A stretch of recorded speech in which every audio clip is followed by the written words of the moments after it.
Hi everyone, welcome to week 4 of your Introduction to HIPAA course. This week we're going to cover the first half of chapter 3. This chapter is all about transaction and code sets. So this is another piece of the HIPAA law. We've talked a lot about privacy, but this is another piece of the HIPAA law. HIPAA's not just about privacy. So in the first half of chapter 3, we're going to be covering the first 3 objectives listed here. Explaining the need for national standards for electronic transactions, identify code sets that are mandated by HIPAA, and explain the structure of electronic transactions to simplify reimbursement for healthcare services. So we're going to cover just those first 3 objectives in the first half of chapter 3 this week. So when we talk about the reason for these transaction standards, the basic reason is just for simplification of claims. So as we work, as any particular entity is going to administer claims to, whether it be Medicare, Medicaid, insurance companies, whomever they're going to be doing the claims with, everybody needs to be doing it the same way every single time. So that's what this first section's all about. So we're using what's called EDI, which is electronic data interchange, and it is now the standard. So everybody is doing it the same way. We're sending everything electronically, and we're all using the same types of processes when we're doing those claims. Now, there are some folks who are exempt from having to do this, from having to participate in these electronic transfers and to submitting claims electronically. And this is a list of some of those.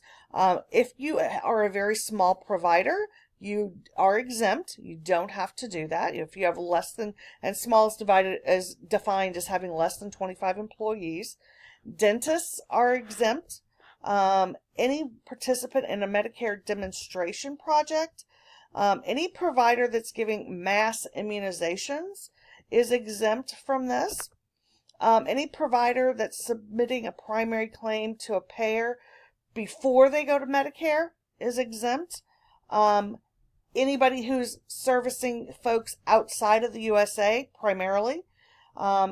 Anybody who has disrupted communications or unusual circumstances, and they define those in different ways.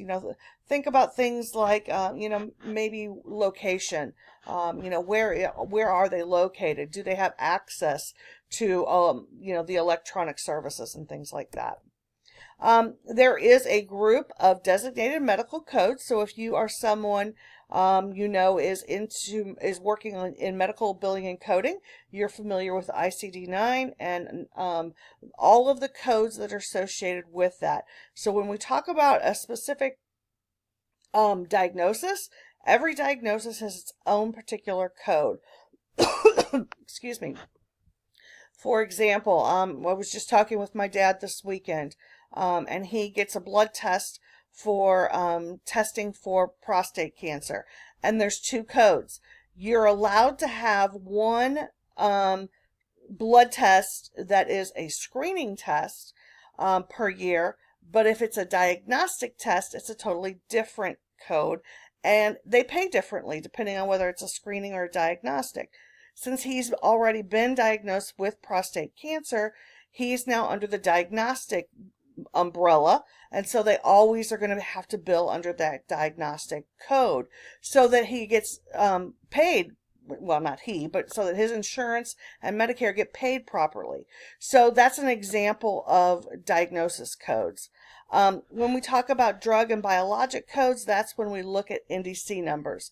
NDC numbers is the National Drug Code, so every single drug has its own particular code. And then, of course, dental has their own codes as well. Then we have outpatient procedures, inpatient procedures, any non-physician procedures. So all of these things are the different types of procedure codes that you're going to be looking at when you're talking about electronic transmission under HIPAA. And last but not least, there are a few other standard code sets. These are a few of those. And those are things that tell you a little bit about the demographics of the patient, the physician, and the facility. A HIN is an example of a facility code. A HIN is a health identification number, and it actually tells you a lot about that particular facility. It can tell you where it's located. It'll tell you about its address, what type of class of trade it has, and all of those things. So those are other types of codes that are all part of this system. So as you're going through the first half of Chapter 3 this week, if you have any problems or questions, please make sure that you reach out to me, and have a great week.